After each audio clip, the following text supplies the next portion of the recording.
Jasmine Jasnovici is here. Don't forget to tap into the Darce podcast. The Darce choke is a submission executed from the front headlock position. It involves encircling the opponent's neck with the crook of one's arm, while the other arm wraps around the opponent's arm, applying pressure, leading to a tap or unconsciousness. Ladies and gentlemen, get your guards up, throw combinations, and put on your best British accent, mate. I'm going to try to not do that as much as I can. I'm slipping punches while I talk. I can do that. It's UFC 304, live from Manchester. Find the angles, because we got 2 belts on the line. We got 14 fights, and we got an awesome pay-per-view live from foggy London town. It's not in London. It's just said it's in Manchester, and I just said I wouldn't do the accent. Here we go, fellas, across the pond. We got some of my favorite fighters on this card. Tom Aspinall fighting for the heavyweight strap. Leon Edwards defending his belt against Bilal Muhammad, finally getting his shot. And we got lots to talk about. Nice and early for you guys. I'm here with my guys, Mr. Plus Money, Slick Montana, Cal on the 1s and 2s. And we're breaking all these fights down. So let's get right into things, guys. No reactions because we're filming early. So we're going right to the Slick Report. And we're going to kick things off with a banger, man. Awesome fight here on the main card to kick things off. Tell us about who we should be looking out for this week, next weekend, Slick. Oh, he's on mute. And he's on mute, the dreaded mute. All right, the pick is not cursed. I'm here. Yeah, I'm going to be looking at a guy, and we already know what this guy is capable of, man. This guy was destined for greatness whenever he came into the UFC. His first fight in the UFC, people seen what he was able to do against a tough guy in Pantoja. Tough fight that he arguably could have won. And I'm going to go with Manel Kape in this spot, man. I know a lot of people are going to be on the Muhammad Mokaev side. I understand that, but I just haven't been impressed with this guy. Like, I understand he's a great technical wrestler and all that stuff, but I just think that if Manel Kape plays the same type of game plan that Alex Perez has, stuff some takedowns and just keep it on the feet, I honestly think it's one-way traffic. We've seen Mokaev have plenty times that he did not want to take no part of no stand-ups with anybody that he has fought. And that's the one concern, because a lot of the great wrestlers like Islam, like guys like that, they have good stand-up that translate into the wrestling. Mokaev, his last couple fights have just been shooting for takedowns nonstop. And he arguably could have lost his last fight against Alex Perez. So now I'm going to take a more dangerous striker on the feet that he probably had. Like, I think Manel Kape is definitely the more dangerous striker that he has ever faced. And Manel Kape also has a good wrestling background. So I know he's going to be able to stuff the takedowns and probably even get some takedowns of his own. But I don't think he's going to get the wrestling going himself. I think he's going to get the striking going, implement those combinations that we've seen time and time again this guy have. And I think he just beats Mokaev and finally gives Mokaev that one fight that he can't really get away with getting a win. Like, we've seen this guy be down 2 rounds against Tim Elliott and arguably could have lost that fight if it went to decision. He took him three rounds and like almost to the last minute to finish with Malcolm Gordon. I'm just not trusting this guy to be a top competition like Manel Kape. So give me Manel Kape plus 100. I got him, and I'm gonna put 2.5 units on him.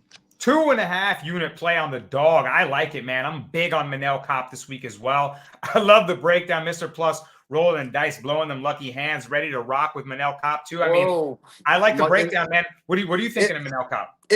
If my last name ain't Plus Money, oh my goodness, you're gonna give me Manel Kape at plus money? I'm gonna take it. I agree with Slick. Everything he said. Mokaev didn't even look strong.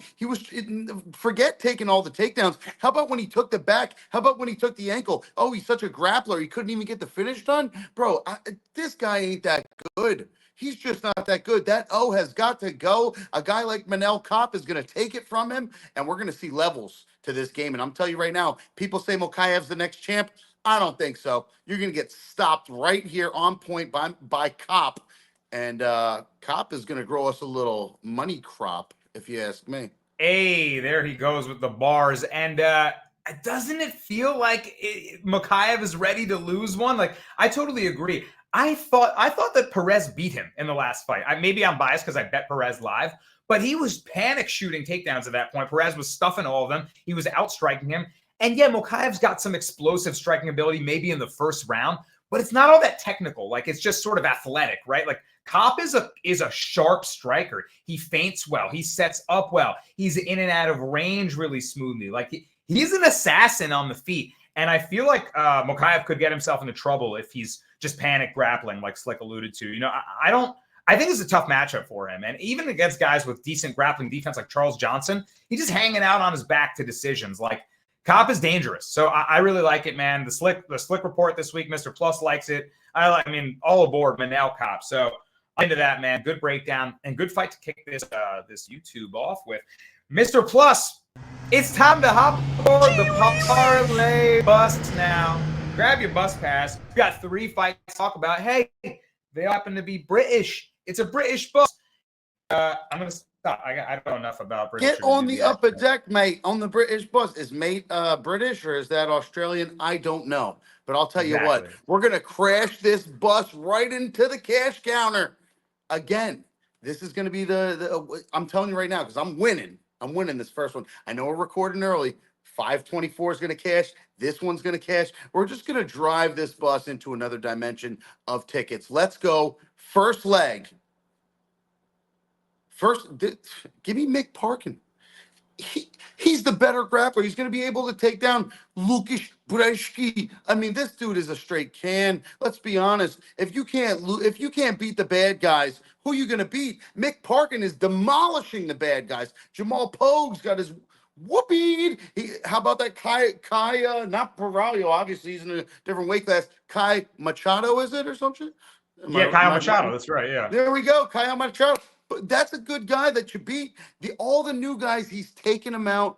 That's Mick Parkin. So Bukauskas Brzeski, this is just another way up the ladder into that next echelon of decent guys. Maybe they put him against Badai next after this. We'll have to wait and see. Leg number 2. I got to jump to the co-main event. This is the co, right? Or not the co, right under the co, in the main card.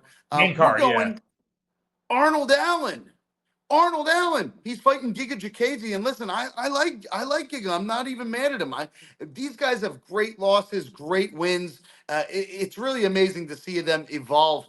But I'm going to say Arnold Allen's getting set up here. Set up for a W. Giga Jakazi, he's okay, but he doesn't fight consistent enough for me to think that he can actually win this fight. Arnold Allen can wrestle. He will sprawl. He'll take you down. He'll grapple with you. And his stand-up's not horrible. But Giga Jakazi, that's going to be his one place to keep the fight. If he can keep distance, we might be in whatever sort of trouble. But I'm telling you, Arnold Allen will power through with the crowd behind him, and he's going to get us this W. Give me Arnold Allen for the second leg of the parlay.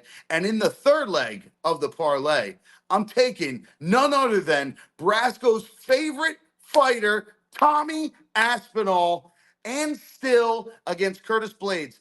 The only fear I have a tiny bit, and I don't see how this loses, but the only fear that I have a tiny bit is when he was fighting and he hurt his knee, he kind of looked a little standoffish. He kind of looked a little regressive instead of aggressive. When we saw him fight Sergey, he put it on him. You know, when we saw him fight even who's the next level guy that I'm not thinking of? Marcin Tybura. When he fought Tybura, boom, you saw those big hits. When he fought Blaydes, he backed up. Even before he got hurt, he was backing up a little. So I don't know if it's the length or what, but I think Tommy finds his way inside, and the most powerful punches, he can do uppercuts, he can overhand, he can hit you with the cross, he can hit you with the jab, and it'll hurt you. I really like Tommy Aspinall to get the job done inside the distance and cash this Mr. Plus Parlay Bus. Banger. How do you not like an end with Tommy Aspinall in the co-main event? We'll get to that, but 3 very interesting fights you brought up all throughout the card. First one, Mick Parkin, like you mentioned, and Slick, he trains with Tom Aspinall, right? He's not nearly the talent level that Aspinall is going to be, but he's a technical heavyweight, right? He can grapple, he can, throw the jab and kind of move decently on the feet, got a little low kick, and he seems to have sound enough defense to not take damage back. What do you think of Mick Parkin? Yeah, I mean, I think more of the camp, honestly. Like, these guys, the Tom Aspinall camp and Mick Parkin, these guys have huge guys training with them, not like other gyms that they don't have, all the type of heavyweights and stuff like that. They have over 15 plus heavyweights in that camp, and Mick Parkin is just looking like he's just getting better and better every fight. Like, and the one thing that I know about his last fight is the fight IQ. He knows Kyle Machado had nothing, no type of takedown defense. and he just kept taking him down. You know, like it was a little close fight because at the end of the day, Kyle Machado is gonna make any fight close because he's just gonna be in your face and try to get in that clinch and just try to make it dirty. But Mick Parkin stood on the outside, kept his composure, got the takedowns, and just secured a nice little W. So I love Mick Parkin in this spot against a guy like Brzeski that gave up over 12 takedowns to a guy like Carl Williams. So I think Brzeski could definitely, Mick Parkin could definitely get this dub easy. That's a good point right there. Fight IQ, big gap in fight IQ. Brzeski sloppy with it sometimes. Mick Parkin clearly fighting smart fights, right? So really good point there. Giga Chikadze taking on Arnold Allen. Super interesting fight. Allen about a -250 favorite. Odds are a little wider than I expected, but to Mr. Plus's point, I mean, the guy is a junkyard dog, right? He'll move forward. He'll take one to give one. He can switch stance. He's good at a southpaw stance. His boxing's gotten better and better. He's got, heavy kicks. He can wrestle. He can just get nasty in there. And I wonder how Giga is going to respond to his pressure if he's moving forward. Of course, Slick, Giga's a super sharp striker himself. We know about the Giga kick that can touch the liver. What do you think of Giga coming back here in this matchup against a guy like Allen? How do you see this fight? Yeah, this is honestly the fight that I'm going to look at a dog or pass situation. I understand Allen is definitely a dog in his right. But the one thing that I've seen about him in a lot of fights is that he lets people stay on the outside. He lets people, unless it's Dan Hooker or the other guy that he knocked out in a couple of seconds or whatever, he doesn't really put pressure on you. Like a guy like Max Holloway was able to just stick on the outside, hit him for over 5 rounds, just sticking on the outside. A guy like Mozart Evloev, that is basically a wrestler first, was able to stick on the outside and hit him with some good jabs, hit him with some good combinations. I'm just not ready to go say that Arnold Allen is going to come in here with a good game plan, even with a wrestling game plan. This is a guy that has only shot 3 takedowns in the last 7 fights, and 2 of those takedowns was in the last 5 fights. So I'm not really ready to say that he's going to commit to a wrestling-heavy game plan and just not play Giga's game. I could see this fight being so close. But honestly, at the end of the day, this could be a fight that if it's close, they're gonna give it to Arnold Allen, man. We know what people in London is. They're notorious for this. Like if it's close, they're gonna give it to the London guy. So at the end of the day, I don't mind being on the Arnold Allen side in a parlay. But for odds at this way, I think I might take a shot at Giga at plus money. So I didn't pull the trigger yet, but I definitely will look at it. Interesting look there. He does have the hometown edge at the end of the day, right? And we'll see, right? If he's susceptible to damage like he's been at range, maybe he gets hit, but also maybe he makes it nasty. And I wonder how Giga responds to a nasty fight if Allen gets it dirty like that. So I think it could be a good one. I like the all the looks there from Mr. Plus and from Slick. And then finally, Slick, Tommy Aspinall. Tommy Aspinall. One of the biggest bets I ever made was when he was a dog against Alexander Volkov, and the world started to get to know him. But man, we've known about Tommy for a long time, training with Tyson Fury in boxing camps, being a jiu-jitsu coach for so long. I mean, the guy is sharp everywhere, and the only time he's lost in the UFC, he popped his MCL on a weird backstep like Mr. Plus talked about. So in this spot against Blaydes, as long as he doesn't get injured, Slick, I think he could find his way on top. I think he could out-wrestle and out-grappler the wrestler. Like, imagine Blaydes on his back. I can see 20 scenarios where Aspinall is dominating, but maybe that's just my Aspinall bias. His boxing is a lot better than Blaydes. I will say Blaydes' boxing's gotten pretty good too. What do you think this fight will play out like? And then Mr. Plus, I want your reaction too in terms of like exact prediction on the fight. Like, do you see a piecery knockout like Aspinall did to Sergey Pavlovich, or do you think the grappling will be going for Aspinall or for Blaydes? Are you going to surprise me? Yeah, I mean, I'm going to go with the grappling. I think the grappling is definitely going to play a part in this fight. We've seen Curtis Blaydes actually fought his first wrestler / grappler and Jailton Almeida his last fight. And Jailton Almeida bullied him in that first round. But the difference between Jailton Almeida and Tom Aspinall on the ground is Tom Aspinall hunts for stuff. He hunts for arm locks. Once he got Arlovsky to the ground, he hunted that rear naked choke in like 10 seconds, Once he got Volkov to the ground, he set up that arm lock in like a minute. So this guy is more opportunistic than a guy like Jailton Almeida. So if I see him getting Blaydes to the ground, getting his back taken like how he let Jailton Almeida do it, I think he gets a sub. Honestly, I think Tom Aspinall is going to look at that fight and see that Curtis Blaydes is pretty decent on the ground. I mean, on the feet. So he's just going to play to his weakness. And I think that's Curtis Blaydes' weakness is the defensive wrestling, because he's just been an offensive wrestler his whole career, having it to go his way when we finally seen somebody that had good strength and had good grappling go against him. He dominated that first round. So other than that, I think Tom Aspinall gets the win by sub.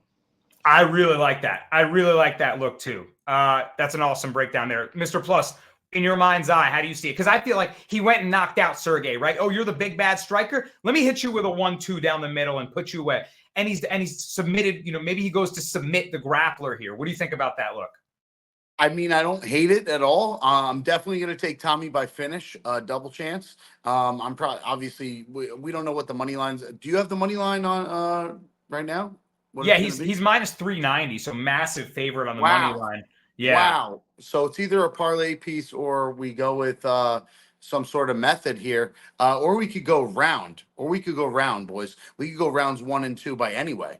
So man, it's hard to say. I could see a world where Tommy hits him and Blaydes goes down and he just punches him and the ref stops it. So, I mean, I could see the ground and pound vicious. I do think that Tommy is going to be way stronger than he's ever been.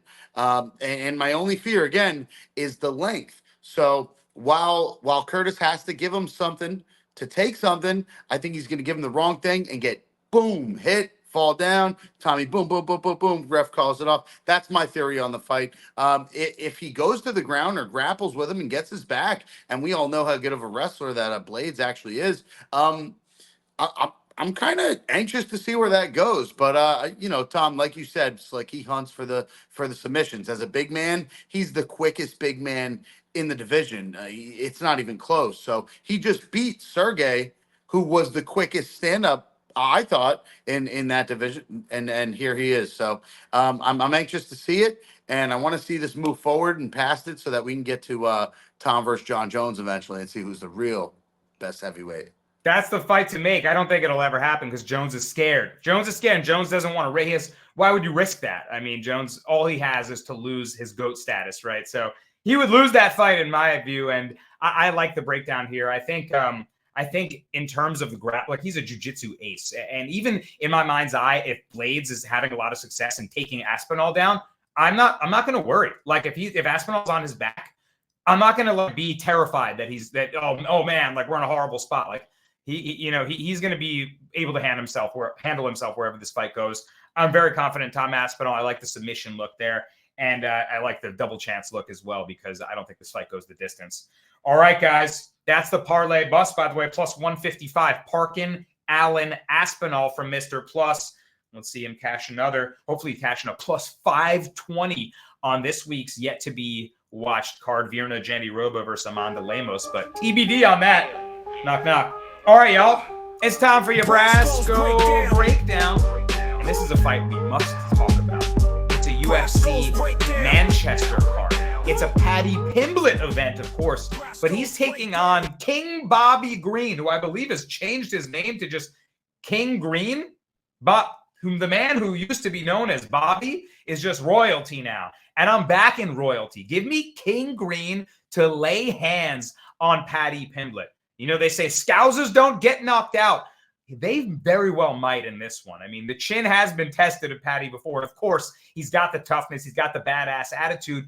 But he's got bad striking defense, y'all. And he's taken on a slick boxer in Bobby Green, who stylistically, I think, will give Paddy problems. That hands low, fire from the hip style, I think he's going to be snapping Paddy's head back with straight punches. Of course, Paddy's advantage is the grappling, right? He's a very good jiu-jitsu player. Like, you got to give him credit. He was able to submit Jordan Levitt, the Monkey King. Like, he's been able to control guys with his grappling, get body triangles, get back takes. And even though we don't think he beat Jared Gordon, he was able to eke out a close, ugly decision in which they gave him, the nod. But I don't know if that's going to continue happening, right? He's lost some stock with fans, especially. And I think Bobby Green is the type of guy to beat him. I mean, he's faced stiff competition. Look who Bobby's fought. Freaking Islam Makhachev, Jalen Turner, like all of the best. And I'm looking back at tape and wondering, well, will Bobby struggle with a grappler like him? And I watched the fight against Thiago Moises, probably the best jiu-jitsu player aside from Paddy that he'll have faced. He lost that fight. But Bobby was able to defend a lot of grappling advances. He was able to shake Moises off his back a couple times. And I think he's going to be able to deal with Paddy. If this fight is at range, peace, peace, peace, peace. So give me Bobby Green all day on this one. Minus 130 is a good line. And King Bobby's getting it done. He's going to upset the British fans at home and give Paddy his first UFC loss. Mr. Plus, What are you thinking about Bobby Green here? I think there's only two Bobbies that have ever changed their name in their lives, and that's RZA and Bobby Green, and they're both GOATs. And I'm going to be honest with you, Bobby Digital wouldn't let some schwank, what do they call him in England? Schwankenstein? Whatever. Brad Pitt from the movie versus the most gangster dude in Belly. I'm taking Bobby the King Green. Is it Bobby the King or is it King Bobby? I don't King even know. Bobby, yeah. Oh my God. I don't know. RZA. I'm taking RZA. The Jizza, old dirty best, inspected deck rate quantity. I'm taking the Wu-Tang Clan. I'm taking Bobby Green to ruin Patty Pimblett's record. Give him another L. Ruin his fan base in England in his own crib. Oh man, I think this is going to be a statement fight for Bobby. Now listen, if the little blonde dude with the weird ass haircut comes out here and grapples and grabs his back and has good fight IQ, I'll be surprised because like Brasco said, this dude wants to take one to give one. And against Bobby Green, King Bobby, RZA, that is the wrong thing to do. You will get knocked out, bro. This guy is not a joke. We saw what he just did to the wrestler. That's amazing. Jim Miller, yeah. And the guy before him or after him. Yeah. Dawson. Brant Dawson, yeah. Bro, you do that to Dawson. I don't know, man. I don't think, although we didn't get to see a grapple exchange in that fight because he just knocked him out quick. Man, I'm anxious to see if Bobby can get this weird freaky kid off of him if he grabs his back. But yeah, I'm with you. I think Bobby takes it. And man, we've seen little white boy with the blonde hair get hit so hard, wobbled in almost every single fight, but still get his hand raised. So I'm going with King Bobby. Yeah, after a couple cheeky decisions, feels like you might get popped for a loss here. Yeah, he's got this. He's going to come out with a cornrow slick. I don't know, but it really comes down to if he can stop the grappling advances. Like Mr. Plus said, he knocked out Grant Dawson with a quick jab to the temple. We didn't even get to see him defending grappling. That's why I went back and watched that Moises fight. I was like, how will he actually deal with a grappler when they ask to grapple? Do you think he's going to have to in this one? Yeah, I mean, this is slick fade of the week right here, man. I think, honestly, a lot of people are going to be on Patty, and I just can't trust this guy, man. Like, this guy, is he going to come out with a Beatles haircut? Is he going to come out with them little braids?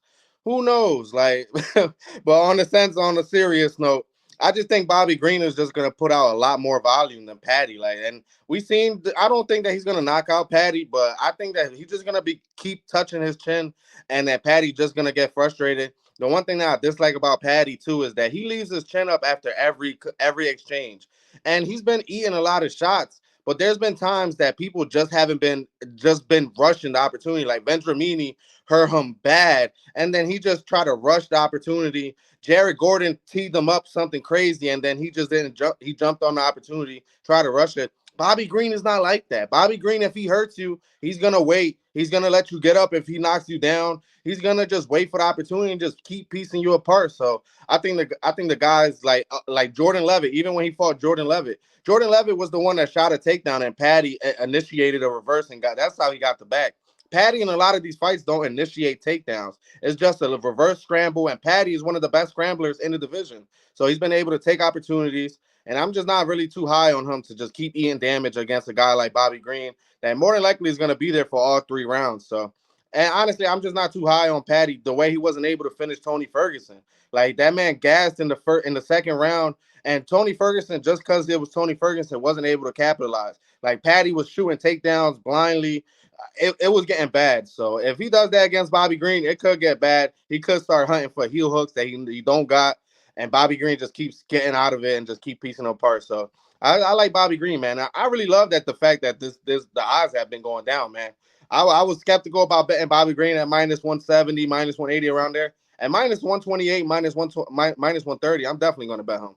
I feel like it has to be a 2-unit play at this point. Like, it's Patty grappling or bust. Yo, Tony Ferguson, he gassed against Tony, and all of a sudden, I said to myself when Tony, for that camp, he was training with David Goggins, right? It was like a whole thing. Oh, he's going to work him. I'm like, Tony's cardio was never the problem. David Goggins isn't going to help him. And all of a sudden, the David Goggins cardio almost won him the fight, but it was Tony Ferguson. He doesn't have much left, so he couldn't capitalize. But, like, that's a bad look. At this point, you win a chintzy Fugazi decision against Jared Gordon, and then that Tony Ferguson performance should have been a retirement to Ferguson.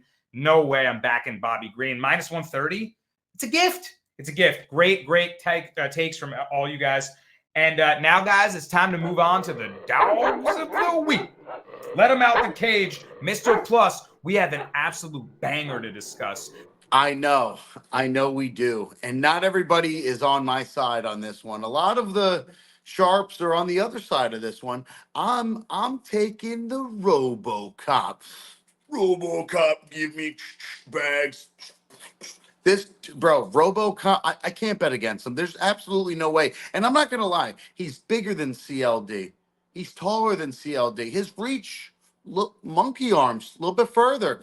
And he's jacked out of his mind. How do these guys weigh in at the same weight is my question. RoboCop looks like a fucking heavyweight. Bro, this guy is an animal, a tank. He will not stop. Yes, we saw that one fight. His this part of your face got split open bad. You can see the bone top of his nose. That got repaired a long time ago. Give me the RoboCop. CLD's never fought anybody like this. It's going to be a problem for him. Straight pressure, straight punches, straight grappling, Brazilian Jiu-Jitsu specialist. This dude is on every level better than CLD. Okay, he can keep his distance and box a little bit, keep his hands low. That's going to be a problem when RoboCop is attacking you to put you in jail because he's the RoboCop. I'm going with RoboCop plus money all fucking day, every day. Inside the distance, he's going to finish this fight. And he just recently commented on one of my Instagram posts and liked it. And I'm forever going with the RoboCop from Florida, where I'm from, RoboCop. So there you go. It's Florida love. It's fan love right there. You got RoboCop on the page. How are you not going to back him? Also, he's a dangerous man. That's a bad man, Slick. But he's got an interesting matchup against CLD. So RoboCop, like Mr. Plus said, sick power, sick grappling and jiu-jitsu. He's got some nasty wins. CLD is a dangerous striker, though. It's a big jump in competition for him after coming off a knockout of Claudio Ribeiro. We all expected that one to happen. A much more dangerous opponent, well-rounded opponent here. How do you see this matchup playing out with CLD minus 140, RoboCop plus 125? Yeah, I mean, I'm a lean the CLD way in this spot. I just think he could definitely be the first to beat to the punch in this spot. I like his cross left that he does have. I like his inside elbows. And the one thing that I dislike about RoboCop is that he's just one of those guys that he's just not defensively sound. Like, he's willing to eat one to give one all day, every day, all 3 rounds, all 5 rounds. And that's his style. You know, he at the end of the day, it has worked for him plenty of times. He's just one of those guys that he's going to be in there for all 3 rounds if you don't lay him out flat. I just think that this could be one of those type of fights that Claudio Ribeiro probably has the more snapping punches, the more eye damaging shots. You know, RoboCop definitely going to have those moments. But I just think CLD could definitely have more moments because he throws more volume. RoboCop is definitely one of those guys that he just waits for the perfect opportunity or he waits off a counter.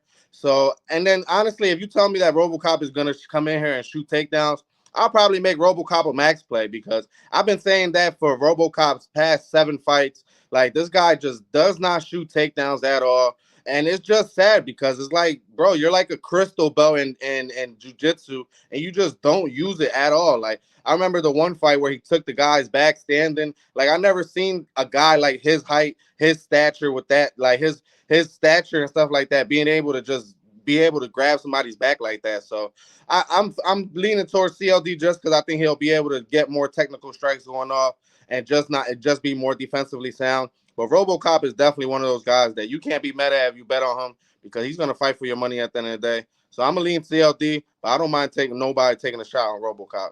There you go. So lean towards CLD, but totally fair argument for both sides. All right. What else we got, y'all? Dog of the week for Slick. You're bringing up one we already talked about, Arnold Allen, Giga Chikadze. Any further thoughts on the Giga kick? Nothing really. Honestly, I really pretty much stated my reason why I like Giga in the earlier part. I like him to stay on the outside and just implement more of a all around game plan with the kicks, the body work, and the nice snap and jab that he has. So I'm gonna just leave it at that. There you go. Simple enough. Slick's gone Giga. Mr. Plus going Allen. I'm on the fence, to be honest. Cal, I wish we could hear Cal. I would have him chime in. But it's a good fight, man. It's a good fight. I'll lean Allen, but I don't like it. Oh, God, that was hard. All right, and then my dog of the week, Slick already broke it down for you guys. I love Manel Kape. Like I said, sharp striker, man. And Muhammad Mokaev is going to have to grapple. Manel Kape's defense and grappling base himself is very skilled. He's only been getting better and better. And all we needed for him was to let his hands go. A few UFC fights, he was just a little too inactive, a little too tentative. And I understand he's faced some good opponents. So he had a really close fight against the former champ, Alexander Pantoja. So for current champ, when I'm talking about former champ, in my head, Steve Erceg beat him because I feel like he did. But, man, you have a close fight against Pantoja. You mature after that. You continue to sharpen up your striking, get more experience. I think he's ready to beat a young guy who's ready, like Mr. Plus said, that has got to go. He's ready to lose. So, yeah, give me Manel Kape. I know all the fellows like it too. All right, guys, let's put together the Darce parlay. And we got 3 legs to give y'all. I think we're going to keep it British, right, Mr. Plus? We got an opening fight of the night, I believe, here. One of the first ones on the card to discuss. Who do you like to kick off the Darce?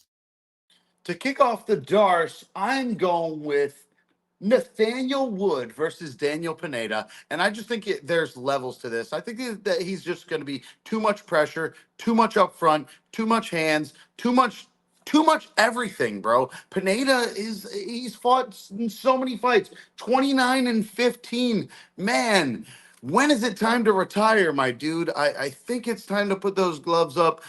This is going to be a guy that's really going to whoop your ass. Give me Nathaniel Wood all day, every day as a Darce leg of the parlay. And on that note, I'll be right back. There you go. He dropped a rhyme and then he bounces. That's his style. I like it. I mean, he's a big favorite, but like I don't see Nathaniel Wood losing. He's a much sharper striker than Pineda. And like Mr. Plus said, Pineda's worse for the wear, man. 29-15, taking a lot of damage in those 15 losses and probably plenty in those 29 wins. It's like, you think Nathaniel Wood's going to knock him out?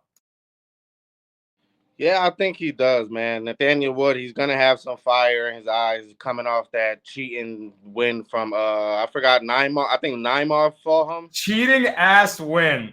So he's gonna come out here and he's probably not gonna leave it to the judges in this spot. And Pineda is just sub or bust. Nathaniel Wood hasn't gotten subbed in over 10 years, back in his first couple of fights. So and I'm not too high on his and Pineda's last couple wins in the last 5 years. His last 2 wins in the last couple years was Herbert Burns and Tucker Lutz. And Lutz, that was like a big upset. Like it was like, oh, Pineda's still dangerous, and then he got rocked in the next one. So yeah, Wood's too good for that, and Pineda's takes so much damage, man. I could see him getting low kicked into oblivion and have his like leg shot up from under him, and then Wood just like puts him away with some ground and pound real quick. All right, so that's an easy first leg. Slick, you're going with another British guy. Who do you got? Yeah, we're going to go right back to the well with Mick Parkin. I already told you guys what I like about him. I just think he gets this fight down to the ground, gets some control time against a guy like Brzeski. And honestly, if Mick Parkin does end up gassing in the 3rd round, I just don't believe a guy like Brzeski is able to finish him in that 3rd round. So give me Mick Parkin. If Mick Parkin goes to the 3rd with him and gets gassed, Brzeski will also be gassed. I can almost guarantee you that. So, yeah, I like Parkin there. And I'm going to close it out with Tom Aspinall. I mean, it's not a sexy parlay with 3 British favorites, but those are 3 guys that I think we can confidently back in Nathaniel Wood, Mick Parkin, and Tom Aspinall to go win the fight he was supposed to win the first time around and become the undisputed heavyweight champion. Blaydes, very, very good fighter. I got nothing bad to say about Blaydes, but Aspinall's just too good everywhere. The boxing is too crispy. He's a jiu-jitsu ace, and he's got the confidence and swagger of a champion. It's going to happen. So give me Tom Aspinall. Give us a plus 122 Darce parlay this week. Not the biggest odds, but we're looking at cash, right? And plus tickets are always fun. All right, guys, it's time for the honorable mentions, and there's plenty of fights that we did not talk about that we must. First off, it's the main event of the evening. Can you believe it? We waited till 35 minutes in the show to make you wait to talk about Leon Rocky Edwards taking on Bilal. Remember the name Muhammad. I want to talk like a boxing announcer there. Man, it's a good main event because this is a fight that Bilal's been begging for so long. He finally gets his shot. He's certainly earned it. He's got a lot of good wins. He's improved greatly. He's a hard-nosed wrestler. He's a good boxer now. He uses them together in tandem to become a pretty dangerous pressure in your face fighter. And Leon Edwards, I mean, champion kickboxer. The freaking head kick knockout win over Kamaru to steal the belt. You're letting him bully you, son. And then the 5th round win. I mean, amazing stuff. And then defended against Colby Covington, who had absolutely nothing for him. So we know the pedigree of Leon. We know he's got grappling skill too. And man, I like this fight a lot. I really do. I'm going to let Mr. Plus start it off. How do you see this main event playing out? Honestly, I'm really excited to watch it. Leon Edwards is really, really electric sometimes on the feet, and we saw it against Kamaru Usman. And I'm going to be really straightforward and quick on this one. And as I am a New Jersey or New York guy, and I love Belal Muhammad, how he's got that twang. He's got the New York twang. It's so great to hear it. I love when he talks on the mic and talks shit to everybody. I mean, there's a lot I like about this guy, but I'm going to be honest. This is not the championship bout you wanted. Edwards is going to be able to pop up. He's longer. He's stronger to me. I think Belal Muhammad's style is going to gas out, and you're going to get chipped up, pieced up. Honestly, at the end of the day, pointed up.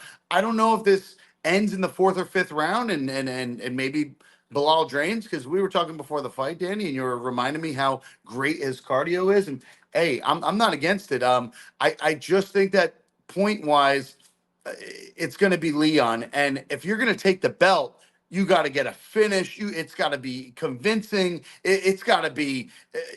If I'm a judge, I can't just give you the belt for holding somebody down for 5 rounds. So I got to go with Leon. I think he's going to pop back up. I think he's going to be stronger than we feel, stronger than we think. And, as good as Belal Muhammad's wrestling is, I think he lacks in grappling and trying to make those exchanges and really get you in a position where you could tap out. So I got to go with Leon. I think he's going to get up. If he gets held down for 1 or 2 rounds, so what? You're going to see him piece Belal up on the feet all day, every day. And that's going to be Bilal's biggest problem. So give me Leon Edwards and still champ. And still Leon Rocky Edwards. Yeah, you don't think he's, as they say, you got to beat the champ, and you just don't think Belal can beat the champ. Slick, how do you see the fight playing out? I mean, this is the 2nd time they've gone at it, right? And the first one ended due to accidental eye poke, no contest, but Leon was piecing Belal up. I mean, he had him damaged. He had him cut and bleeding. Would you see it being a similar outcome this time? Yeah, I mean, I think it'll definitely last longer than the first fight, but I honestly see this fight going 5 rounds. I think both these guys have the cardio to go 5 rounds. But the one thing that I dislike about Belal Muhammad that I've seen in their first fight was just the moments winning. Like, this guy is just going to try to shoot for takedowns. He's not – the one thing that I hate about him is that he doesn't give ground and pound. He doesn't fish for subs like Mr. Plus says. So it's just going to be hard because if he gets Leon down for like 2 minutes and Leon pops back up, there's going to be moments where Leon lands a kick and the whole crowd is going to go crazy for that one kick. He's going to land a punch and the crowd is going to see Belal Muhammad's head snap back. And that arguably could just win the round for him because, like I said, Belal is not going to implement no type of damage on the ground. He'll hold him. And if you really look at his resume, every one of those guys had a weakness for where Belal Muhammad was able to take advantage of. Stephen Thompson, no takedown defense. Vicente Luque, no takedown defense. Sean Brady, no stand-up. Gilbert Burns injured all of his whole body in the first round. So Leon Edwards is more of a complete fighter, and the one thing that I loved about Edwards that actually made me bet him in the second fight was the simple fact that this guy is just starting to adjust to more of a wrestling defensive game plan. I see him putting 2 hands on one hand whenever the guy is trying to get a double leg. I see him getting the splits going, and I just don't see him settling on the ground. So I think definitely Leon is definitely going to be able to land some big shots in this fight. And just like I said, win the moments, win the crowd more. He's not going to win the crowd because the crowd is going to be on his side anyway. But the crowd is just going to give more reasons for the judge to just give it to Leon. So I'm going to go Leon. But at the end of the day, I'm not ready to go max play. But Leon will definitely be a parlay piece for me. He's minus 200, so it's tough to just lay it straight, but I totally agree. I think Leon and Still, I think the fellas totally got it right. I mean, to me, number one, Slick said, I mean, the anti-grappling of Leon is good. Like, it's not going to be so easy for Bilal just get in there and take him down. He's got good grappling. Even if he ends up on his back, good get-up game, good jiu-jitsu. I mean, good defensive stuff to make it not really count for much. And if he's winning the moments, if he's getting the oohs and ahs, I think it's his decision all day. Also, you know, stylistically, I like the bull versus the matador matchup, a pressure fighter versus a good counter striker. And I think Leon thrives with the guy chasing him and putting the pressure on him. I think he's just going to be eating jabs, walking into shots, right? And Leon's just going to be clocking off to the side and, you know, landing his little, you know, jab, low kick combo and moving outside and continue to score. So when Bilal's not able to hold him down, he'll be behind on the scorecards. And I agree with the fellas. Leon by decision, Leon parlay piece. There's your main event analysis. We're in agreement. It's unanimous. Well, let's move on to some other fights here. This is low-key an interesting one. Could be a barn burner. Oban Elliott plus 135 taking on Preston Parsons minus 170. Slick, Parsons is a guy that you bet on and, you know, certainly watched some tape on a couple fights. Been in some nasty brawls. He's kind of got that dog in him, but so does Oban Elliott, who we've seen with a comeback win in the UFC. Two dogs going at it. Who do you see winning that? Yeah, honestly, man, watching tape, this is basically going to be a whoever could take advantage of the scrambles. And honestly, I really don't know who is going to be able to take advantage of them. I see Preston Parsons probably being the more stronger in the positions, but Oban Elliott is definitely the more methodical grappler in the sense that he's willing to take a chance to take your back, to lock up that body triangle. Preston Parsons is more of a side control or like trying to get that arm triangle type of guy, but he definitely will land some elbows on that side control. So this is just one of those types of situations that you just got to think who's going to be able to take advantage of, because both these guys have 3-round cardio. I've never seen these guys get tired in a fight. Both these guys have dogged through fights before. So honest, I'm a lean Preston Parsons just because I know he could definitely be more stronger in that third round and probably be more safer in the position.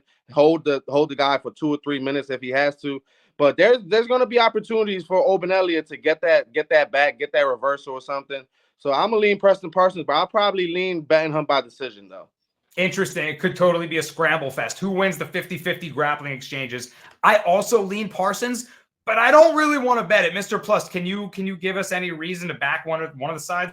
Not really. I was thinking the same thing as Slick. I don't want to bet this fight. I'm probably going to skip it. And Oban is a dog, so you can't put that past him. But if I'm doing anything, I'm going dog or pass. So whoever's plus money by the time this thing goes off, I'm probably going to sprinkle like half a unit just to have action on it because I do want to watch the fight. But I really think, like Slick said, Preston Parsons by decision. That's a good lean. That's a good look. I wonder what the plus money on that'll be.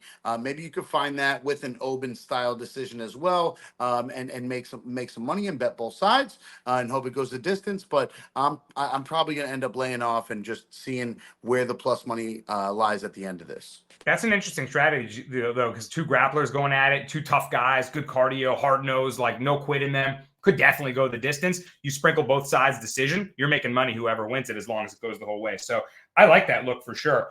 Modestas Bukauskas taking on Marcin Prachnio. Everyone running to the counter to bet this one. Sprint! Don't walk, sprint. But Slick low-key was like, yo, Bukauskas, interesting spot here. Minus 155, worth a bet? I honestly think it is because I do think he's one of those guys that could do more in Prachnio in this situation. Like, we legit seen Prachnio in a fight against William Knight just land 30+ low kicks and ended up winning the fight. Like, and that's Prachnio's game plan. Like, he's one of those guys like a Kyle Nelson. You know, he hypnotizes you into making it into a boring type of fight. And next thing you know, he just ends up being the more, I would say, aggressive fighter in a boring fight. You know, like I don't know how to explain that, but busier, just a little busier. Yeah, you know, so, but I just think Modestas Bukauskas, we've seen in a couple fights, even in that Pedro fight, even in that Vitor Petrino fight before he got knocked out, he had moments. I just think he's going to be able to do more in this spot. And also, you got to give the edge. If the fight does get to the ground, it will probably be on the Bukauskas side. And Prachnio definitely doesn't have no takedown defense. So I like Bukauskas in this fight. Both guys actually like have a lot of movement. Like Bukauskas circles, and they could just be. It could be a weird like mirror fight. Oh God, Rose Esparza, but low level light heavyweight. Don't make me watch it, Mr. Plus. Don't make me do it. Oh, it's like the Walking Dead meme. What do you think of this fight? I mean, they both got okay losses and they got okay wins. It's like mediocre versus mediocre meets mediocre. I'm really scared. I want to see who's plus money. I might sprinkle on Prachnio. I don't know, but yeah, Slick's right about it. Bukauskas could piece him up on the feet. This is just going to be a weird one, man. I really advise not betting anything on this unless you have a super lean. And if you do, hit us in the DMs, hit us in the comments. If you're a subscriber, you like the post and all that, just throw something into the comments so we could maybe tell you, because I don't really know what to do on this fight. I'm gonna be honest. You let us know. I love that. Put it to the audience. Prachnio or Bukauskas? How are y'all betting it? Give us a look. Slick's leaning Bukauskas. Sounds like Mr. Plus is leaning plus money if he can get it somewhere in this mediocre light heavyweight fight. And I don't really want to bet it, but I lean Bukauskas if you make me. Sam Patterson. Minus 360. Big favorite. Big ass dude, too. These guys look like a freaking scarecrow. He's huge. Taking on Kape Crosbie. Tough Irish dude. Patterson, big favorite, but he has disappointed. He got knocked out by Yanal Ashmuz, Israeli guy. Hit him with a bang, clubbing overhand, put the big, tall guy out. So he's still, I think he got a rebound win after that, but looking to kind of string it together. I thought he was going to have more skill than he showed initially. Do you think, Slick, that he can get a double here against a big favorite against Kape Crosbie? Yeah, I don't think he could get the win. I think Crosbie is going to give him the win because the guy shoots takedowns with his neck out like there's no tomorrow. Sam Patterson has that great guillotine that if he latches it on you, we seen him definitely take advantage of a guy with no takedown defense in Johan Lioness, and he was able to get that submission in that fight. I think Crosbie is going to give him the submission he wants, either a guillotine or if he shoots a takedown, Sam Patterson reverses it, gets his back, and gets a choke. So Sam Patterson for the win. Interesting look there. Yeah, like you said, we saw him throw up that rear naked choke against Johan Lioness, and he had a nasty squeeze there. So maybe if he lock something up, you could finish the fight there. Mr. Plus, how do you see this fight? If I was Crosbie, I'd keep it on the feet, just like Al Schmooze. You know what I mean? Get in low, get inside, hit that one chin, bang, bang, you're done. But nah, I got to leave with my boy Slick. I mean, at the end of the day, if Juicette can submit you, which, he's good on the feet. He can box. He can stand up. He'll hit you with the low kicks. If he can submit you, so could Sam Patterson. This dude's so long and lanky. I mean, it could be him getting the neck. It could be him taking the back. It could be him getting a leg lock. I mean, you're that lanky. You're that much bigger. You're that much taller. And this guy's going to give you his neck. He's going to give you his arm. He's going to find himself on the ground. Yeah, I tried to watch some tape on Kape Crosbie, and I literally was starting to fall asleep. This dude is boring. Not a fun style. Why not have a British guy in Manchester put you away?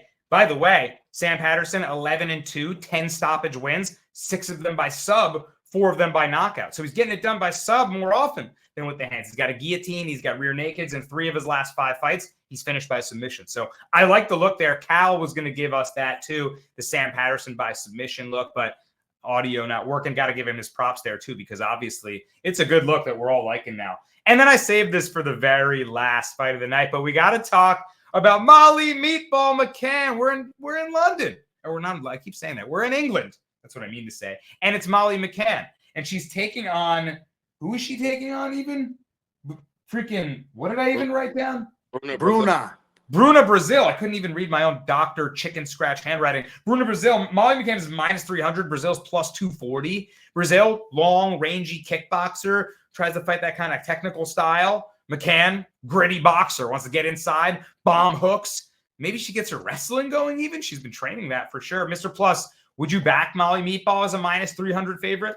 I think I'm gonna, because Bruna Brasil's worst fights were against strikers, Luna Luke Boomy, Denise Gomes, our favorites. And then you got Molly Meatball, the straight aggressive, I want to box, I'll take one and give one all day, every day. And Bruna Brasil's just not that type of girl. That's where she takes her L. So unfortunately, I do like Bruna Brasil. I think she might even be the stronger girl in there. If she's got some sort of fight IQ, maybe she'll try to grapple, take her to the ground. ground, hold her there for a little bit, but I just don't think so. I think she's too stubborn. She's going to find herself on the feet and get her ass whooped just like she did by Luke Boombay and just like she did by Denise Gomes. There's another stand-up, and, listen, at the end of the day, let's be real. The UFC is trying to get Meatball back into the serious win column. I know she just got one on the last fight, but multiple wins in a row, that's what they want for her. So give me Meatball. And she's backed by like the Barstool guys, right? Like she has like stock with fans in the UFC. Like I could see that, right? Wins for her are valuable for English UFC fans, like and all UFC fans. So we like Molly Meatball. We want to see her win. She's a good commodity here. I agree with it. Slick, do you think she can knock Bruna Brasil out, or how do you see this fight going? Yeah, I actually think the complete opposite. I actually think that Molly McCann has actually found her wrestling boots, and she actually has found a way that it hasn't just involved striking.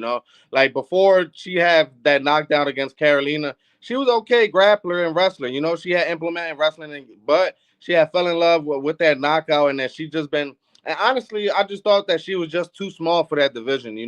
Like at I think they was fighting at 125 and 135, if I'm not mistaken. So like now she's fighting at 115. So that just goes to show you like how big of a jump that she definitely was in. So like she was fighting girls like Erin Blanchfield, and now she's seen in her last fight that she could actually take advantage of girls in this division with the grappling and wrestling. Like a girl like Polyana Viana, she took her down easily, got the arm bar easily. So honestly, I could honestly see the same thing in this fight.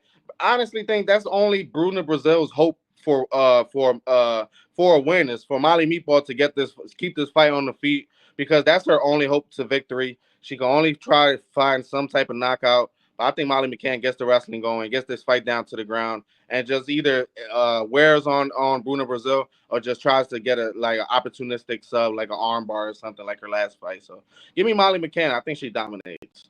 Dominates with the grappling. Don't look out for the boxing. Look out for the wrestling boots. Look out for the grappling. I mean, her career, her trajectory is so funny. She got those back-to-back wins with the spinning elbows, right? Luana Carolina, shadow round, like clean knockout. And then she did it again to Hannah Goldie in the next fight. Hit her with the spinning elbow, and then the follow-up was the spinning elbow that did it. It was like Molly McCann, spinning elbow, goated.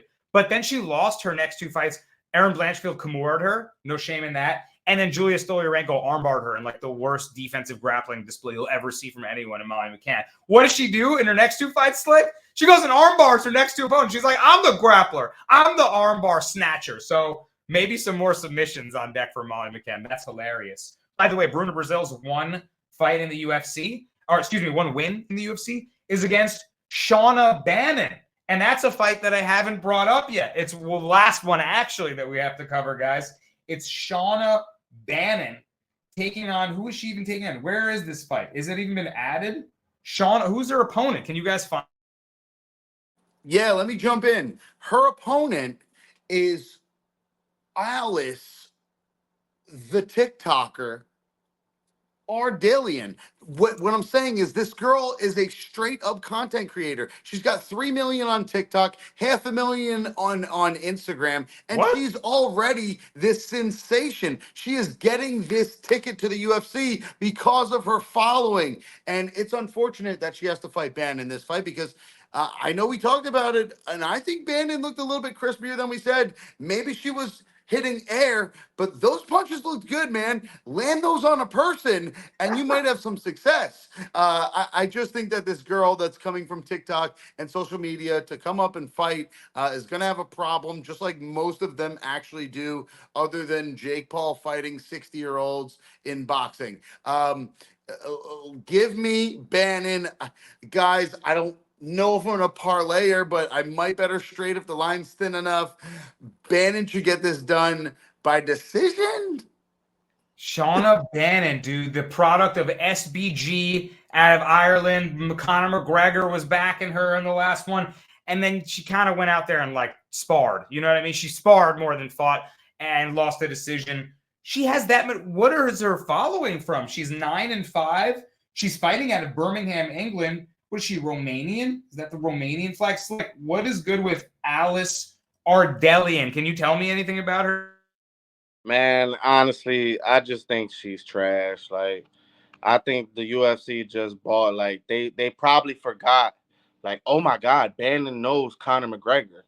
we gotta make sure she wins a fight. Who the hell sign on 3 days' notice with little to no MMA experience? Fuck it, we're gonna sign Elliott Ardelean. And honestly, I will say she does have a loss in her record that a lot of us knows, and that's Zhang Wei Li. You know, like she has fought girls like her, and man, I'm just not impressed with her. Like Shanna Bannon, the one thing that we know that she fought Bruna Brasil in her last fight, she at least has defense on the feet. Alice doesn't, man. So I really don't want to talk about this fight. So Shauna Bannon by decision.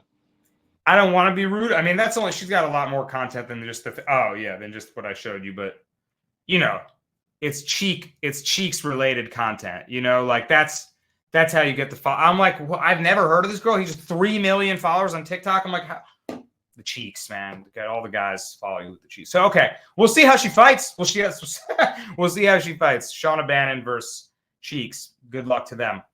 I won't be betting that one. All right, guys. We did the damn thing. It's UFC Manchester. Edwards, Bilal Muhammad, Tom Aspinall, Curtis Blaydes. Awesome card. A Darce parlay, a parlay bus from Mr. Plus, a report from Slick, a breakdown from your boy Brasco, a Darce parlay. We've done it all. Let's get out of here. Good luck if you're tailing. Hit the like. Leave a comment with your thoughts on these fights. Hit the subscribe before you bounce. And let's cash, y'all. Yo, we appreciate you guys. Thank you. Huge shout out to Jasmine Judavicius for doing that intro for us on the reel. If you ever watch our podcast, we freaking love you. I will never not bet on you.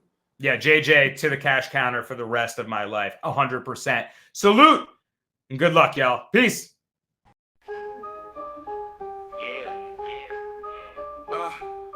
Brasco's breakdown.